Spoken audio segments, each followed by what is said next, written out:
All right, so we have our next speaker who's going to be starting in just a few minutes.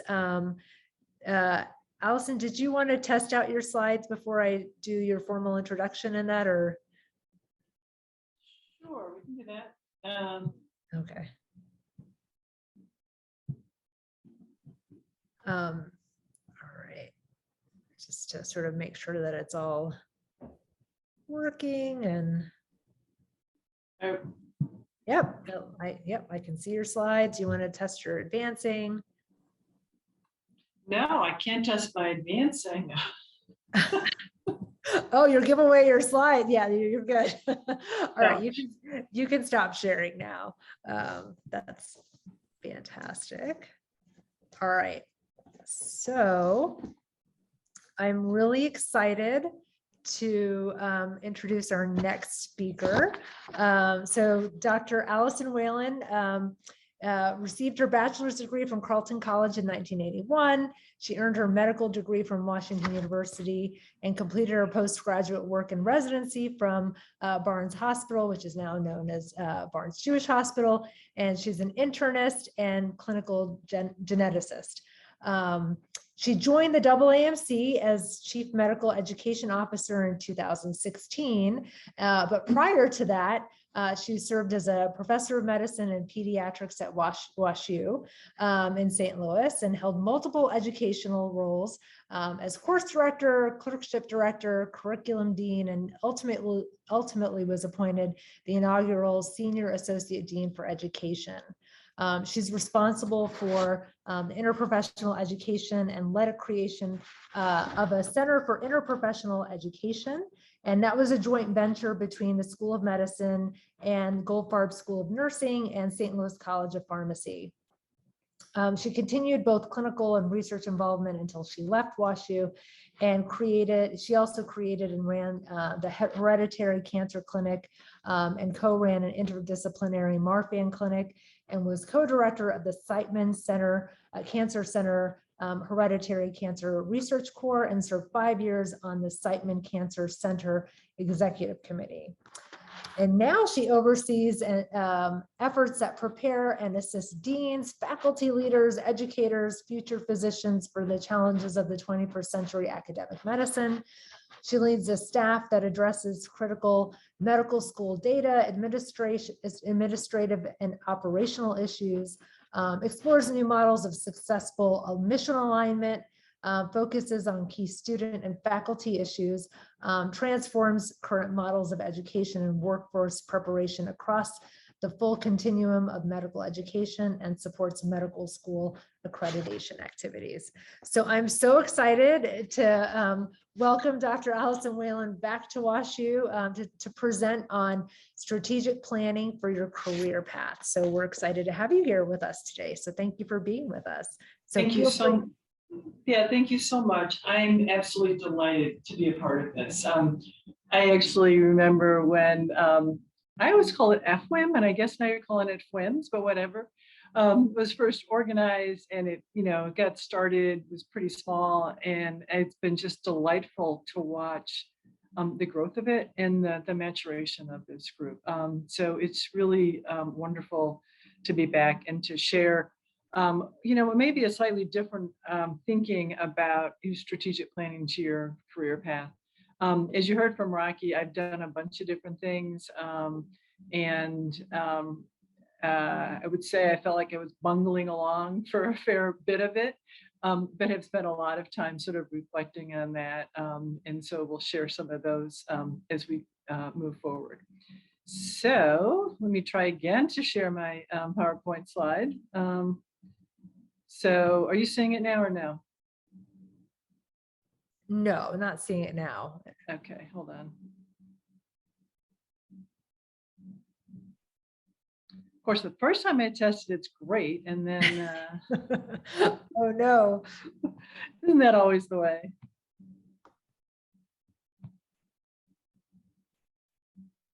It's thinking. Okay, now are you seeing it? Yep, yeah. Okay, so more or less the objectives are to talk a little bit about the structure and organization of Academic Health Center. Alison, it's not in presenter mode if you want to put it. Oh, I do. Thank you. Okay. Now is it? Yes. It's perfect. Okay, perfect. Thank you. And think a little bit about different places to find leadership. Talk about some of the obvious ones and talk about some of the less obvious ones. And then a little bit of reflection on thinking about paths to leadership. And then also how we as individuals may want to navigate that. So, I'm going to start out a little bit differently and think about, as you think about your long-term career goals, the different people think about that differently. Some people it's role. I remember when I was here, one of the most delightful experiences was when, young faculty or residents would come and say, I want your job. I want to be the associate dean or the senior associate dean, or if you want to be a department chair, you want to be a division chief. But it can be different. Some people, it is really, financial can be important. And for other people, it is less about the role and it is about producing something. In science, it could be, I truly want to discover, I truly want to do entrepreneurial innovation. And it's also fair to say that as you think about your long-term career goals, where you are is important. So don't just think about climbing the ladder in the usual way that I need to move in, and get the title. So that's something that I would encourage each of you to think about, where do those things fit in and how does that contribute to your leadership journey? And then the short term, this is, what people may not often think about in terms of strategic goals, is I think it's really worth thinking about these questions. What am I good at? What brings me satisfaction and joy? And then importantly, as I think about a position, what skills do I need to acquire to do well at that position? What am I curious about? And my favorite is what looks fun. Because I think that joy, satisfaction, and fun should be part of our work. What that is for me is different than it is for you, but we will be better if we really do think about those things. It's not something we often talk about in academics, but I think it's actually critical to our success as individuals and as leaders. And so as I think about it, you can't do a talk at WashU without showing at least one graph. So I like to think about, ability on the on one axis, enjoyment on the other axis, and put it into 4 different quadrants. Where we want to be is we want so every job has a mix, right? There's always going to be some stuff you're not going to like. But what we want to do is create jobs and roles in the portfolio of work that we do that has more in this upper right-hand category. Stuff we're good at or can develop the skills in, and stuff we like, because we will be both successful and happy. And being conscious about that as you think about the portfolio of your work is really important. So what about the other quadrants? Okay, you don't have to worry about this one because if you're not good at it and you don't enjoy it, it likely won't be part of your portfolio for very long. Thinking about how to, responsibly work with someone to hand that off is important, but that's not going to be your job. So what about the other 2 quadrants? This is the quadrant that deserves some thinking about, and particularly I would suggest for women.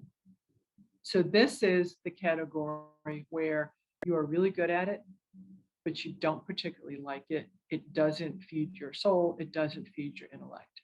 And the reason this is important is that you can, do well, check all the boxes, even get promoted, and oftentimes get asked to do more of what you were good at, even if you don't enjoy it.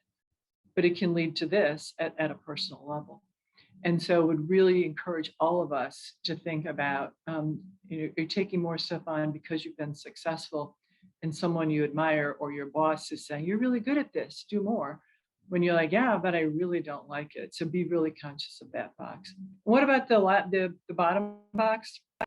No ability, but you enjoy, those are our hobbies. And that's a good box to fill in outside of work. but really think about those two upper boxes and moving more to the right. And the reason it's important is, thinking about this from Steve Jobs is the only way to do great work is to love what you do. And importantly, don't settle. If you haven't found it yet, keep looking. It's easy to stay with what we're doing or continue to move in that right-hand box, but don't, because then you will do better. And yeah, it's challenging to change, but don't settle. And then talking a little bit about the true north, which is the sense of this is what matters to me, and this is where I'm talking about combining who we are as people with who we are as professionals.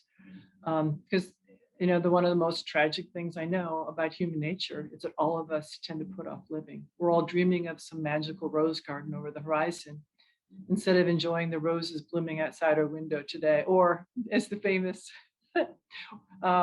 philosopher Mae West said, you only live once, but if you do it right, once is enough. And I think too often we don't stop and think about that as we think about our professional growth as well as our personal growth. So I, relatively early in my career, as I was assistant professor, began to think about, what is my true north? I started coming up with a list of things, and it was, what I came up with was things I wanted to do. I wanted to be a good teacher. I wanted to be a good mom. What was a good mom? It was family trips. It was making Christmas cookies. It was being a Girl Scout leader. And also I really wanted to start a cancer clinic. And I wanted to do at least a little bit of research. And what I had was a bunch of stickies that didn't go into any sort of coherent anything, and that felt very confusing, and certainly not a true north.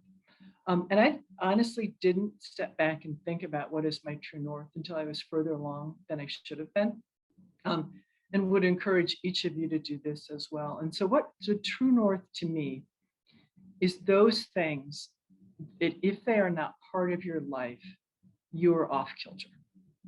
And for me, there are work aspects to that, and there are life aspects to that.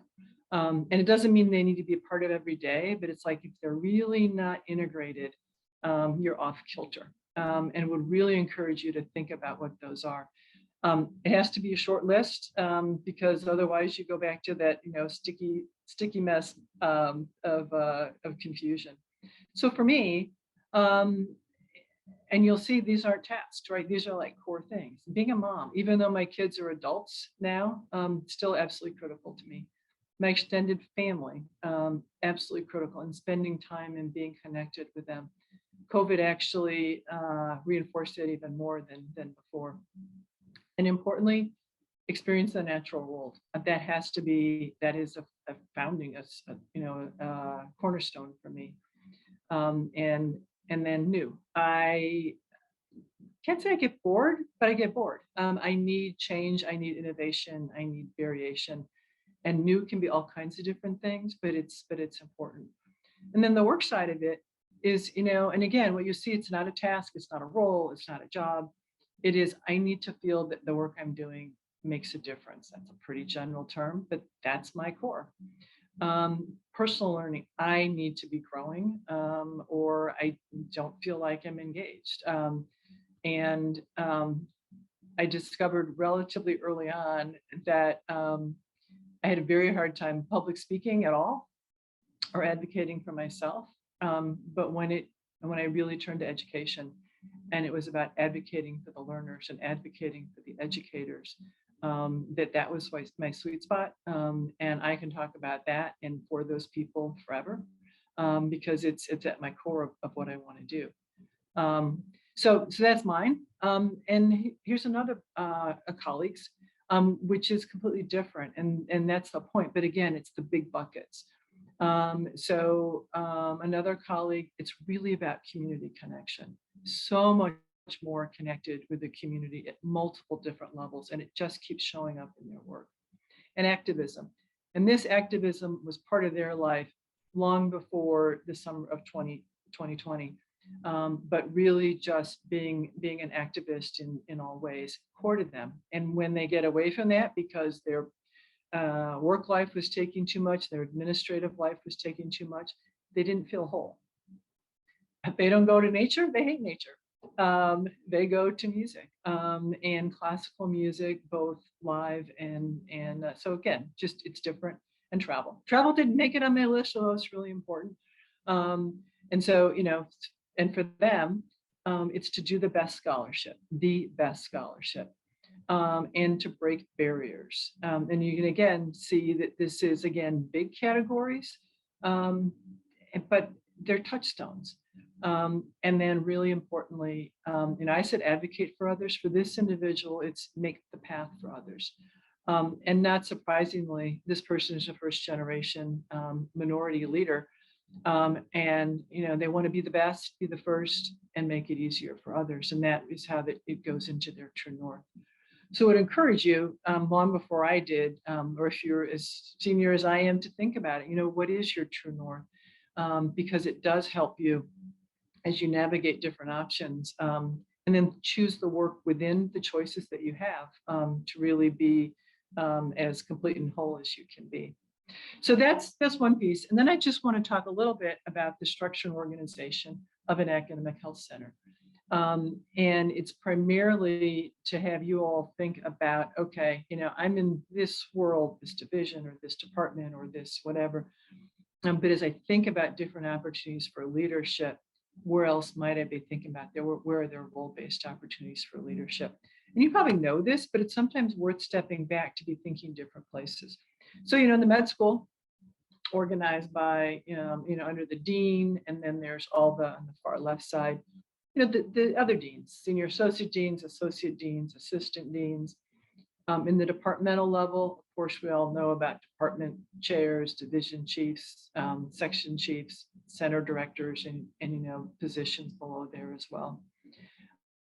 It's also important to think about in the hospital system that as physicians, chief medical officer, quality officers that may live in a department, clinical service directors, and then it can even be, you know, the level below that leading up to that. And thinking about the skill set that's required for hospital system type leadership versus school leadership is important.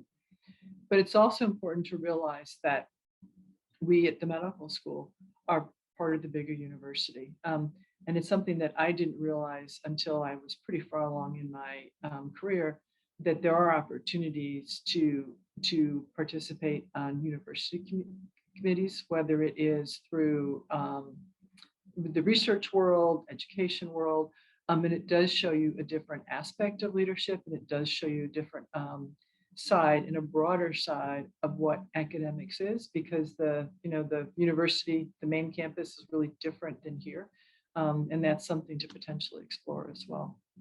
And then, you know, as we think about it, you know, internally, this idea of, you know, getting leadership in all these different areas, whether it's committee leadership or getting on a task force, in all these different areas that are being focused on within the school. And I'm not going to read through them all, but thinking about and learning, you know, what committees exist, what do they do, and what can they lead to, is getting an opportunity to, as you sit on a committee, to understand more about what's going on at the university, at the school, who leads these, an opportunity to see other leaders as well.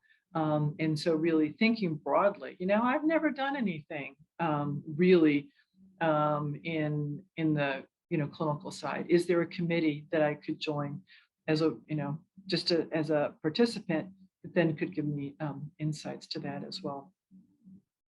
So as we think about how you navigate that, I'm going to come back to sort of the idea of you know, who do you talk to about that. So again, switching gears, as we think about pathways to leadership, I think that sort of I would suggest 3 broad categories, which is really engage in honest self-assessment, seek guidance from others, and then going back to the first part of this, really making sure that your career goals are congruent with your life goals. And so on the self-assessment side, being really honest about your strengths and weaknesses, and particularly knowledge or skill gaps that are fixable. And then your work style and your learning style that you may or may not want to change, or you may want to embrace and make sure that your position allows you to do that. And then look at what the potential different roles are as growth opportunities. And then really importantly, think about your visibility and how others see you. And that's the idea of being on committees, if you are on a committee doing the work, and letting people know about the work that you're doing. And then I think you all know this and you've had talks about this, but the seeking guidance from others. And really importantly, do those informational interviews. If someone is in a position that appeals to you, go and sit and talk with them. I actually found it really refreshing when someone would come to me and say, I think I want to be an education dean. And then we talk about, what does that mean? How do I spend my time? What might you do? And then I would say, oh, I didn't even know this person existed. I didn't know they had an interest in education, because they're often a department that, and relatively junior person. But we had a great conversation, and I would literally put that person's name on a list when I was the curriculum dean. And so then when we needed someone for a task force, or we needed someone for the LCME committees, or we needed someone for a work group and wanted diversity, I could go to that list and say, hey, would you like to be on a work group? And for at least one person, that conversation led to being on a task force, led to being on a work group, led to being a course director. And so, I didn't know this person existed. So that's the kind of thing that you all can do in whatever areas that you are. And of course, mentors, which I'm not going to talk about, and then thinking about, your professional network and really talking to people outside the school as well. And then again, this congruent with life goals. Yeah, it's okay to line those up, and you can have an honest conversation with yourself and rely on your gut check, rely on that fun, do what matters to you. I became an educator much by surprise. It's not what I came here to do. It's not what I thought I was going to do through all of residency. I was chief resident in medicine, and it was a transformative year for me. I loved the education that we did. I loved thinking about organizing the education, which then became curriculum development. And I really had to look at that and say, oh, this isn't who I thought I was or what I wanted to do. But my gut kept saying, you're happy and you enjoy this and you're actually good at it. So that, that's the thing, be open to what yourself is telling yourself. And then importantly, develop your network of youth supporters. And I want to spend a little bit of time on this. And so, the question is, who do you need to identify and list to help you? You've heard of mentors, you've heard of coaches, you've heard of sponsors. I'm not going to talk a whole lot about those. I think we all need them. And if you can't find them here, then, look nationally. When I started in medical education as clerkship director, one of my absolute best mentors, who was the program director at that time, said, there's no one here that can mentor you as a clerkship director. I'm going to put you in touch with someone nationally. And that's where I built my mentor network, was through that connection. So that was really a sponsorship by that individual saying, we don't have what you need, but let's help you find that. And yeah, talk to your supervisors about particularly what growth opportunities can you do? How can you take more leadership opportunities? And then I want to spend a little bit of time on my favorite that I have called, why are we going forward here? Wayfinders. So this is my own little term, but it goes with the true north sort of thing. And these are the individuals that we all need to have and we talk the least about. Sometimes all of these categories can be in one person, and sometimes they're different people. The cheerleader is exactly that. It's the person that just says, go you. The truth teller and the straight talker are the person that when you go to say to them, oh, look, I'm thinking about doing this, blah, blah, blah, blah. And they're like, really? That doesn't sound like something that you'd want to do. Tell me more about that. And same thing with the gut checker, the trusted friend and advocate, that it is really someone that you can spill your unfiltered confusion, wants, desires, and wishes, and they can reflect it back to you as both a person and as a professional. My wayfinders are a variety of people, and most of them are not physicians. One is my sister, my older sister, Miss Bossy Pants, who has nothing to do with academic medicine, but she knows me and she knows my career interests, and she's my straight talker, truth teller, an occasional cheerleader. And then one is actually a college friend, and two others are people that I knew from WashU. Only one of whom is a physician, but they're the people who just get you, and also have learned enough about you that they understand your career path. And if you haven't identified these people, they are as important as the mentors and sponsors. And if you have identified them and you have gotten out of touch with them, get back in touch with them, because I find them incredibly helpful and incredibly joyous to connect with, even when they're telling you, yeah, I think you're wrong on what you're doing. So think about your wayfinders. So then again, so you think about that, you're trying to move ahead, how do you get there? I think really importantly, regularly, even before you know what you want to do, discuss in an open way your career plans and possible opportunities with your mentors and get feedback. I did that, and I, told a mentor, I think I want to get a master's. And their answer back was, come back to me and tell me what you're going to do with that. And so I was like, I guess I hadn't thought it through very well. That just seemed like something I should do.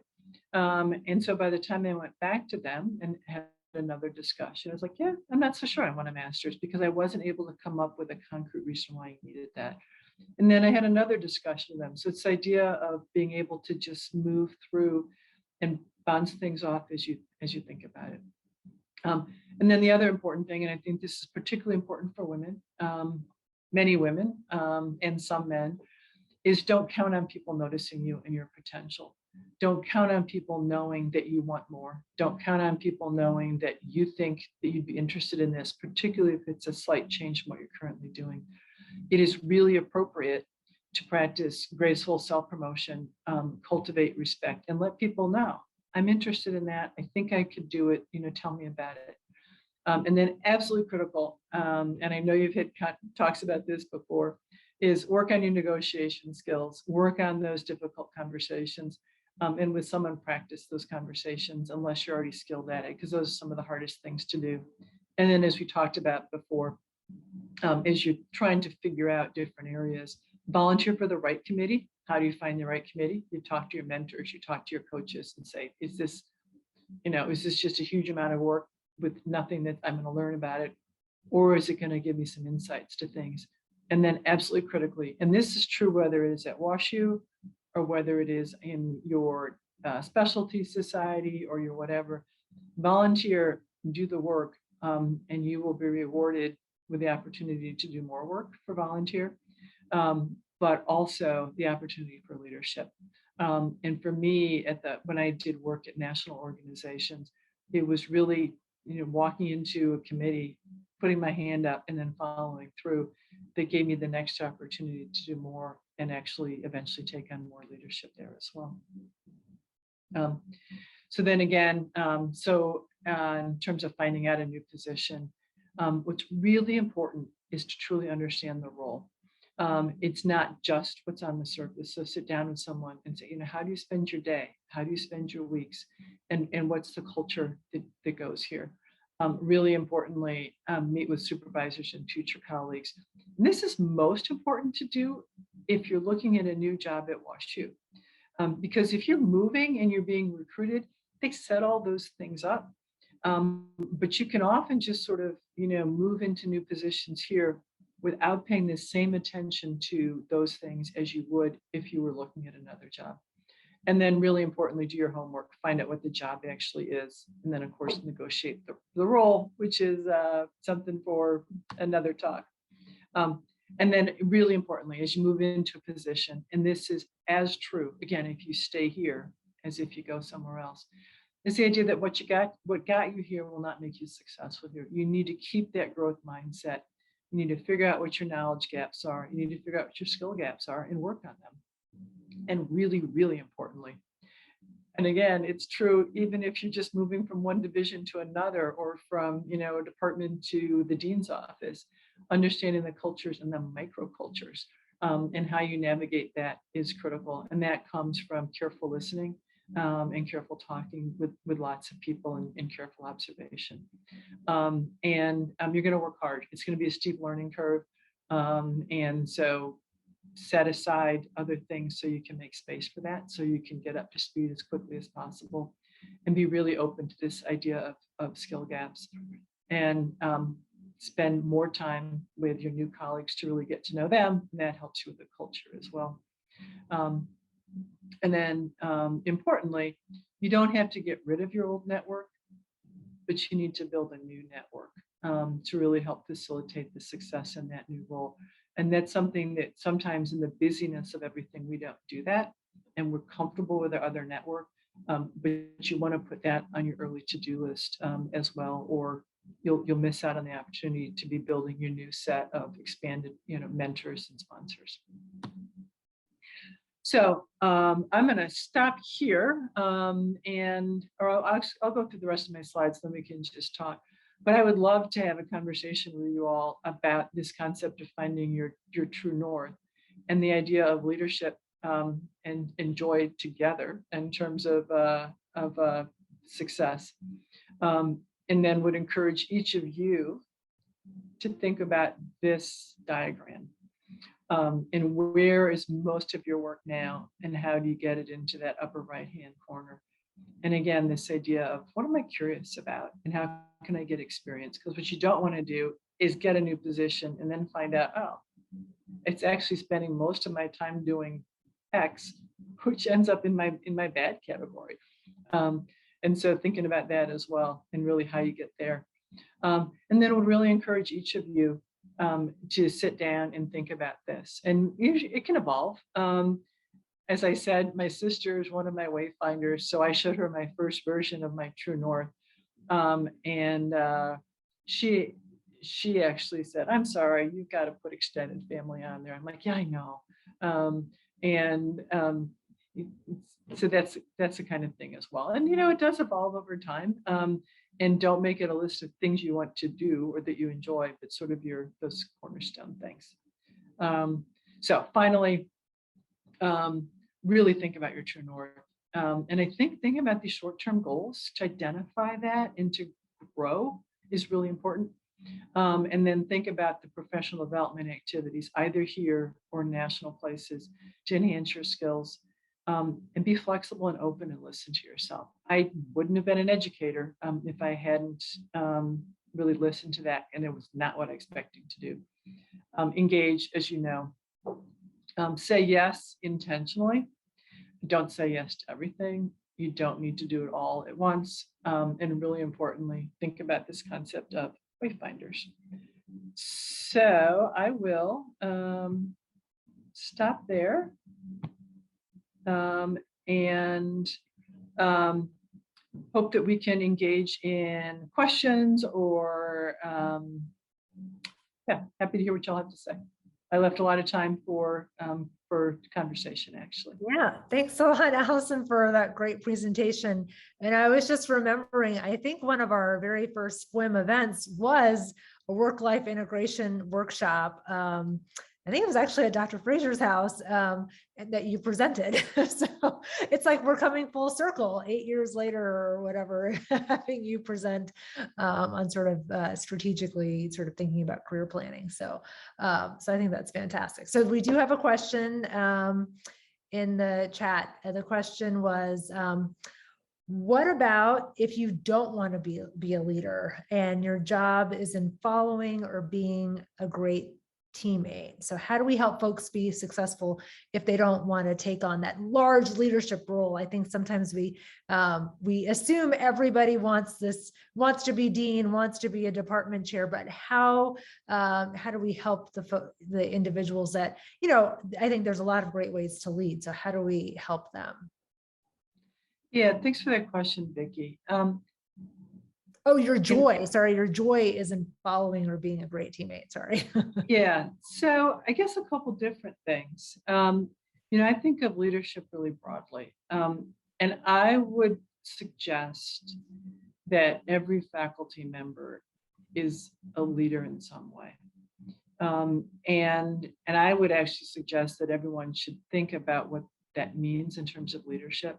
So if you have a clinical practice, it doesn't mean you're the only leader in your group. If you have a clinical practice, if you teach students, you should be a leader of that group in that you are creating an expectation for good work and a positive learning environment.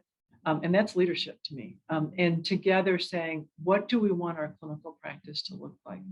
If you run a small lab, it's the same thing. You are the leader of that lab. To me, a leader is, where do we want this to go? And how are we going to get there in a way that supports the people I'm working with? That we together are working on a shared mission in an environment that is supportive of each of us professionally and personally. And I think we should think about leadership that way. And if you don't want to be, the role leader, I think that's great. And it is, how do you help them be successful? Again, it's within that world, recognizing what matters to you. And it could be, I am a clinician and I like doing teaching. And that's what I want to do. I don't want to run a course. I don't want to be whatever. But then to say, so what is it about that teaching matters to you? And if you can identify, it's because, I get feedback from the students. It's because I can see their growth. To just be aware of that. And then, because most of our joy has to come from ourselves. And so then it's saying, this is what matters to me. So I need to make sure that I'm checking in with the students to know that I'm doing what I want to do. Does that answer your question, Vicki? Yeah, I think that's really great. I do worry that sometimes we are pushing so hard for everyone to be a leader and for everyone to lean in, that we are creating also excessive stress and torture, because that's not everybody's joy, right? And we need all sorts of people being the best they can be in many different roles and responsibilities, because 100% of the team can't be the leaders, right? And so I do think we also have to help people understand that if they're not the leader, if they're not the boss, they're not a failure. They are super important. Yep. And that people can flex up and flex down in their careers based on what all the stuff that's going on in their life, because there is increasing, I would say, demand when you get to bigger and bigger and bigger roles, and you do have to let stuff go. And that may not be the right thing, to take on bigger and bigger jobs when you have a bunch of kids or sick parents or other stuff going on in your life. And so people, I think, need to know that you don't have to do everything all at once. You can pace yourself and move between these different things, and then take new opportunities when it's a good time and fit for you. Yeah, when and if. I totally agree with you. And that's why. So it's two things. One, people who are in boss positions shouldn't pressure people. On the other hand, that's why it's worth spending time with yourself and say, you know what, this is what matters to me. And this is what matters to me. And so I don't need to grow in terms of leadership. I don't need to grow in terms of responsibility because I'm doing it here, whether it is, family or whether it is community activism. And then you also have to realize then if you do choose to not take opportunities or slow your pace for whatever reason, that doesn't mean you can't do more. I personally decided that I was essentially a single parent for most of my kids' teen lives. And even though many people say kids can move, I decided I would not move until my kids were out of high school. And that I actually limited the amount of travel that I did because of, of that. So on the one hand, it limited some of my connectivity. It limited, because I didn't go to some international meetings, but I actually sent other people, so that was another way to sort of have WashU have its opportunity to go to the international education meeting. But I didn't go because the meeting was always literally, this is a decision I made. The meeting was always the first week of school. I have a kid with significant learning disability and I needed to be there, period. And so was it a loss? Yeah, but really no. And I, wasn't going to move. So I didn't even look at jobs until, my youngest was in college. Hasn't hurt me in the long run.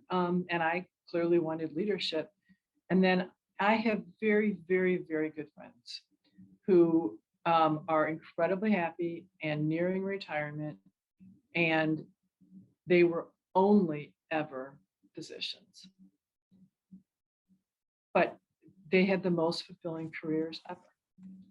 And they are the happiest people I know because they chose what they wanted and that's what they wanted to do. So again, yeah, bosses don't want to pressure people, but find out who you are and live it because that's what we are, right? Sharon, you have your hand up. Did you have something you wanted to share? Yeah, this is a great talk. Thank you so much. I know that you said you didn't assess and define your true north until a little bit later in your career than you think you should have and that you're recommending.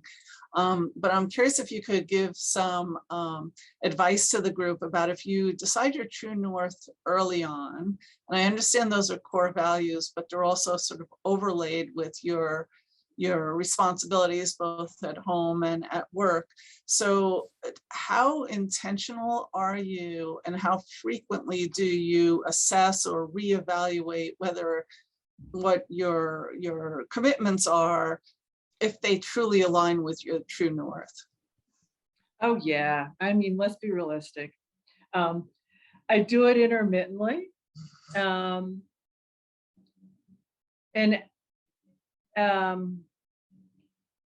So I am never one of those people that meets on anything that I do, okay, every 3 months, every 6 months, I'm going to look at my list. I'm going to look back. I wish I did. I've given up even hoping for that. If you can do that, that's really good. And I would recommend everyone do that. Say every 3 months, I'm going to check on myself. I'm even going to meet my wayfinder and say, where am I? Where am I? That'd be awesome. I don't, to be honest. I listen to my body and my gut, which sounds ridiculous, but I can give you a couple of different examples.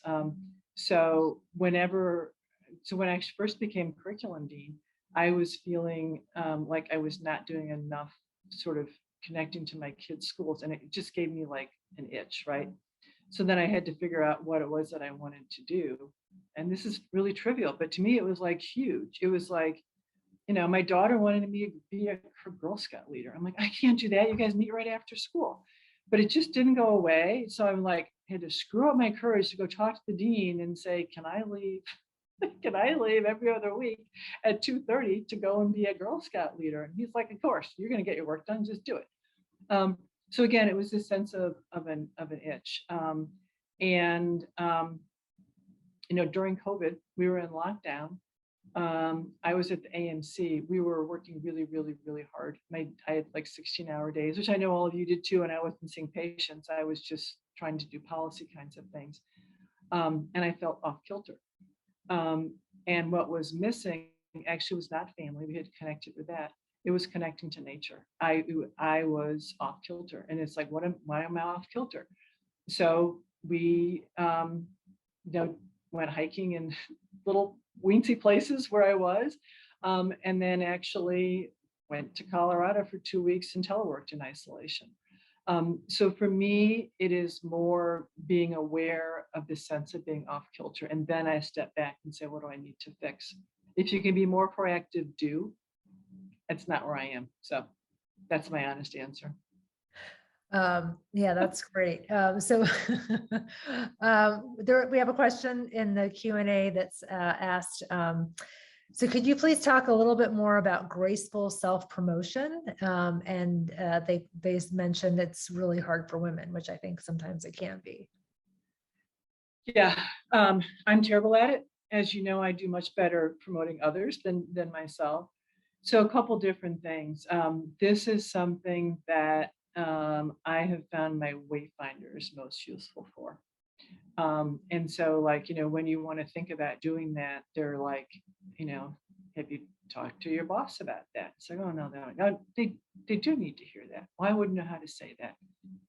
And, one of them, we would go for drinks and we would like practice. And we did it for each other, actually. Okay, how are you going to navigate this conversation? I need to have a difficult conversation. I want to do whatever.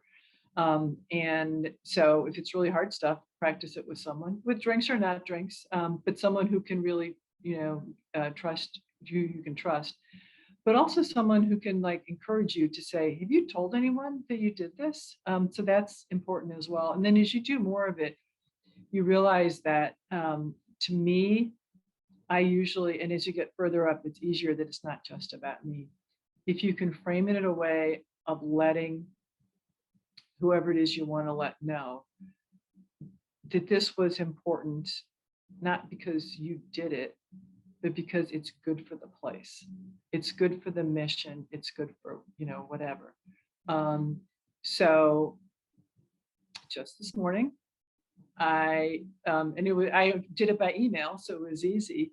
But we had a notice that, and this, it doesn't matter, but some group had changed their tune about the work that we were doing. So we were having a little nice, yay, this is all really good. And I hesitated. And then I sent a note to my boss, who's the CEO, and said, wanted you to know this, it's just an FYI. This is why it's important to AAMC because, X, Y, or Z. And I also said, and I almost left this part out, I said, when I arrived here 5 years ago, this was the relationship that AAMC had with this group. So that was self-promotion. That was saying it changed since I came. So that's, you can think about it all the time, but I think a lot of it is as you go in and talk to a boss or a mentor, a supervisor, when you had your annual review, be intentional about, what have you done and why has it made a difference? And practice. And it's still hard for me, actually. I think it's hard for everybody, but yeah, practicing I think is nice. And having a community that sort of promotes each other, I think is also nice as well, to sort of have that community of amplification. Yeah. So another question in the chat was, any advice on how to graciously leave projects or positions in the hopes of leaving a position early because career goals have changed? So sort of making those career pivots. Oh, so I think one of the best ways to do that, I think if I'm understanding the question, is identify a junior person who's ready or almost ready. And again, if you can create a solution for someone, and this is the same thing, anytime you want to change something, if you can identify the solution for whoever you're giving that change to, they're much more likely to take it. So it's actually in the interest of everybody. If you're moving up and you can say, but so-and-so is just about ready or is ready, and I know they're interested. and I will mentor them or give them speed, get up to speed, then you've given someone else a new leadership opportunity, you've solved the problem, and then you can take on new things. And that has almost always worked for me if you can identify someone. If you can't, it's a little bit trickier. But sometimes you just need to say, I have this extraordinary opportunity. I will help as long as I can, but yeah, I think that's definitely true. Except creating solutions is always great. Coming to leaders with solutions usually works out a little bit more smoothly. So, okay, another question in the chat was saying yes intentionally is often hard. Don't you sometimes have to say yes to things to learn the ropes and to get your foot in the door? And sometimes you don't know what you don't know. So sometimes it's worth trying things out. So basically it sounds like, how do you say, how do you make that decision of saying yes versus no? Because sometimes it's hard to know what that next opportunity could really lead to. Yeah, and so yes, intentionally can be about curiosity, right? And it can be who's on this committee, is it someone I need to know? And yeah, you often get a little overextended. So the intentionality isn't like, I know this is going to be, but it is, find out how much work is it actually going to take? How long are you committing to? What is the work that they do? Because all that should be knowable. And who else is on the committee? And if it is, it's interminable, you can never get off the committee, and you spend all your time working alone and no one sees the work that you're doing, that might not be something you want to do. And yeah, you got to try things. And it's really good to try something and say, you know what, that's not what I like. And then that's as important as saying, I do like it. Yeah, so the intentional yeses and nos was creating boundaries can be really difficult strategies to sort of learn sometimes, especially for junior faculty, I feel like, because you feel like, as you mentioned in your talk, that if you say no to something that maybe you won't get another opportunity, but that's typically not true. All right, so another question about sort of the competing decisions between work and life and how do you navigate that? And as a related point, sort of, when you talked about making career decisions that factored in your family, how accepted is it to talk about family related limitations when you're meeting with your mentors or your leaders, and sort of that, how does that work against women sometimes with some of those biases that can take place? So sad to say, I think that there's probably variability depending on where you are and who the bosses are. From what I can see, there's a lot of work going on here at WashU, but there are probably still some biases. So I think, as with everything, you need to sort of suss out the boss, which can be through, conversation where you carefully listen to how they respond to things. It can be talking to other people who know the boss better. And it can be, small forays into it in terms of, how does this sit with the person? And then again, I think that there's two different things. One is if you can come up with the solution, this is how this can work, that's important. And I think if you're really adding value, that we can put boundaries on our work to some degree, but you need to help it be successful for everyone, either by saying, this is what I need, and then giving time to adjust to that, and here are some potential solutions. So I gave you kind of a squishy answer because it's complex, and I don't think it's straightforward, but it's sort of thinking about all of those together. It looks like Vicki's got something to add. Well, I was just going to encourage everybody to just tell the truth and to be more transparent and to talk openly about what's going on in their lives with their mentors, with their bosses, because there often are solutions, there are supports, there are strategies that can be used to help create balance and also to help support people through different phases. And I think it is way better to sort of know what's really going on in people's head so you can still try to help them as much as possible than to try to guess. because I think there are these unconscious biases, right? That, women have a baby, or women have pregnancies, and so the boss, myself included, I do this. I try to protect pregnant women, and I try to protect people who have a new baby, but maybe they don't want to be protected, right? Maybe they want to lean in even more, or maybe they still want to go out and give talks, and they have a great support system. So I think we just have to talk about, like, when you don't want to do more, and when you do want to do more, and what's going on in your life.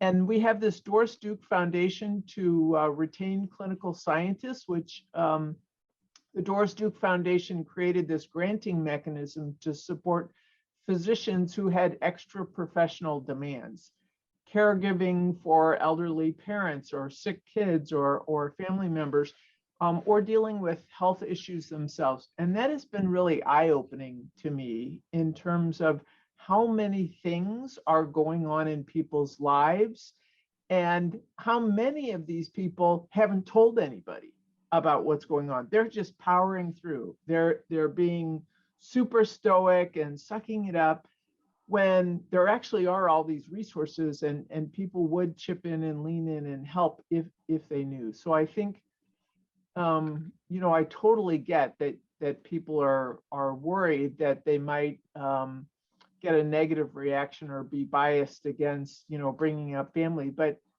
that we have to change the work environment. We have to change the culture. We have to change the boss's understanding of this, and really help men and women create environments that support people being successful in their families and in their homes and in their careers. It looks like there's a follow-up question to sort of something that you just said, Dr. Fraser, that how can these solutions be identified when they aren't apparent in our typical mentoring supervisor relationships? So some of the solutions that you talked about, like, regarding sort of some of these work-life integration issues.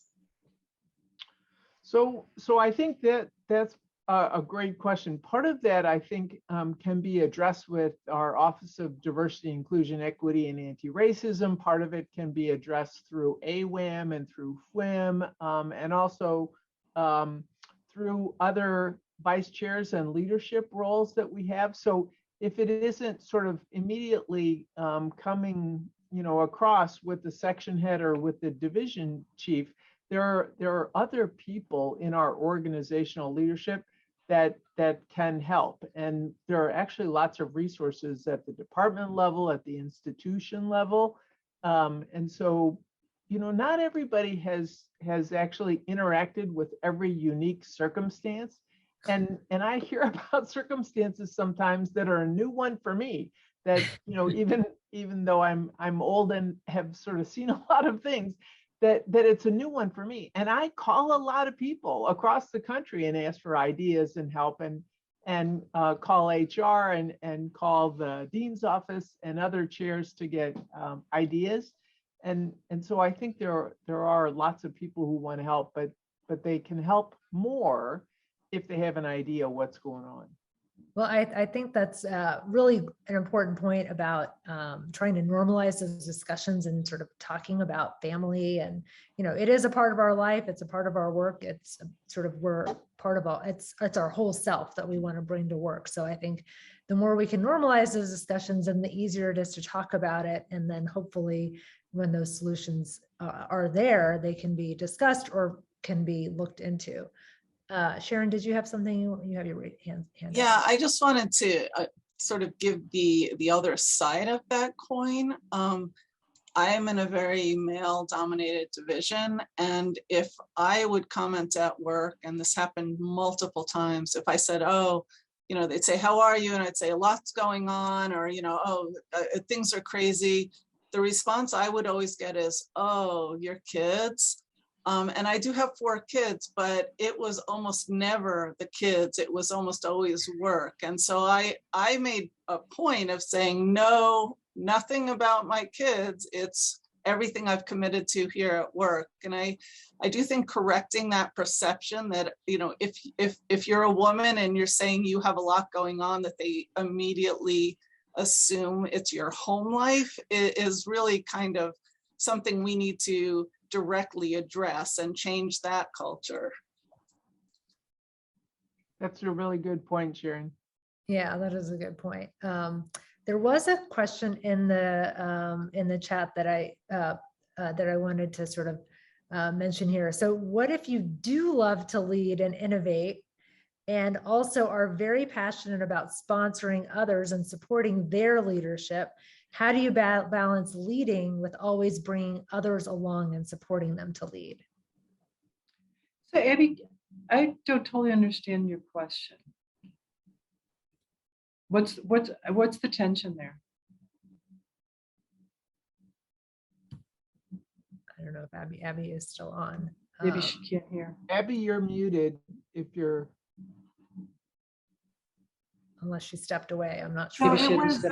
it was more right in response to Vicky had asked the question, what if you don't like to lead, what should you do? So I was, and she wanted more questions. So I was just putting in the question, the corollary, well, what if you do like to lead and you also want to sponsor and bring folks along, to just get the advice on how those who do like to lead can also delegate and sponsor others and bring people along. So it was part of a conversation that ended 15 minutes ago, but that's where the question came from. And I think that's a natural part of, if you are in a role-based leadership position, that's part of the natural thing that we do. And it you need to cultivate doing that because it amplifies your ability to do things. If you bring people along, if you sponsor them, the more inclusive you are in the work, I think actually the more you get done. So I think learning how to do that. So it shouldn't be a conflict unless you're spending all your time doing that so that you can't do your vision part. Vast majority of what you do as a leader is bring people along. If you're only bringing them along and not, doing the and where are we going part, that's when I think you could potentially get in trouble. One last question we have in the Q&A is that in response to the question about, not wanting to necessarily, share information about family issues and things like that with your mentor or with, your supervisor, is there an expectation that jobs should always be first? So sort of that balance between, work and other responsibilities. So first, I would separate mentors from supervisors. I think our relationship with them is different, and the degree of openness you can have is different. If you have a mentor who you can't talk about your entire self, they're not an effective mentor. And so that's number one. Number two, I think it is a reality in academic medicine that there are some areas where there is still bias. There's gender bias, there's bias against family, there's an expectation of do it the old way. There's other kinds of bias as well. And so that is a truth. And I think that everyone can work again through the things that you've said and other things to try to change that bias. The more we normalize the fact that it's important, the more leaders talk about an inclusive community really allows people to be their full selves, which is we also have lives outside, is important. And then to me, I think the supervisors who truly are that way are becoming, fewer and fewer. But I think if you have someone who truly can't understand that, work doesn't always come first. I mean, if anyone lived through the pandemic and didn't realize that, there are extenuating circumstances in everyone's lives and that people do have families, then that may not be someone that you want to work for. And you can hope that they can change. But and I think a good leader is inclusive. And that means you recognize that everyone has other things as well. It doesn't mean you don't need to do good work, but it means that, sometimes something else does need to come first someone else needs to back you up. And then there can be an opportunity for you to do that down the line as well. So I wanted to ask pivot a little bit on the question and sort of go back to your presentation about True North and sort of finding that sort of the things that make you passionate about, your job and things like that. So I feel like we don't always sort of take that time to sort of reflect and sort of do that work. Obviously as our career moves on, things change. So how often do you think people should sit down and sort of really reflect on sort of their mission and their goals and creating some of those things that I think will be helpful when you are meeting with your mentors and your supervisors and trying to figure out where your priorities lie? So again, if you're rigorous and you follow your calendar, depending on the rate of change, every 6 months or a year, honestly. I never did. But I think it makes really good sense when you do, like you have your annual review or you sit down with your mentor, that it's better use of the time if you've done the reflection so that you're getting what you want out of the conversation, not just what are you hearing from them. And that's a trigger, right? It's like, oh, I'm getting my annual review. Let me think about this. That's a place to do self-promotion as well. And it's not a bad thing. They're asking you, what have you done this year? So practice that, put it in your written part, and then practice saying the things that are important, why it was important, how you grew, and why it matters to the world that you're working in. And then I think also when opportunities come up, then you do it more regularly, actually. So sometimes you may need to reflect frequently. If you have a big change in your life, if your outside life, your home life changes, you may need to recalibrate more frequently. Or if you're thinking about an opportunity, you may need to recalibrate more frequently.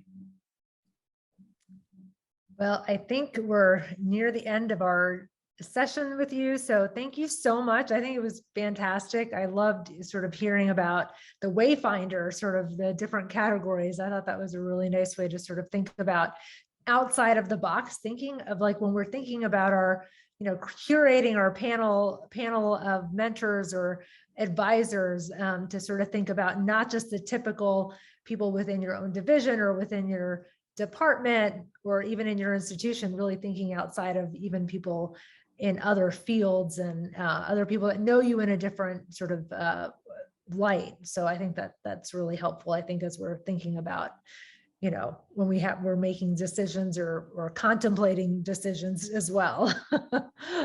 So thank you so much for being with us today. I really appreciate your time, and I know you're actually on campus, but we're still doing this virtually. So welcome to It's just the way we do things. So yeah, great to see you, Rocky. Great to see many of you, old friends and new people at WashU. So, and I just want to commend you for the work that FACP has done, and both Vicki and Rocky for your leadership for women in medicine. And have a great rest of your day and weekend. Thank you. Yeah, well, thank you all for being here. I want to thank again our all of our speakers. Really big thank you to everybody that was here. Thank you to our IT specialist, Jonathan Goldstein, who was helpful throughout this entire process. And a big thank you to Kirsten Jones, who's our project coordinator, who did a lot of work behind the scenes with everything to keep everything running smoothly. She just posted a link to a survey about our session today. Please fill it out. It's not very long. It'll really help us as we plan things for next year. And I'm hoping to get some good feedback, to sort of be able to make this even better for the following year. So thank you all for being here today. I'll stay on for a few minutes if anybody has any questions. But otherwise, it was really a pleasure to sort of to hear all of the speakers today. So thank you.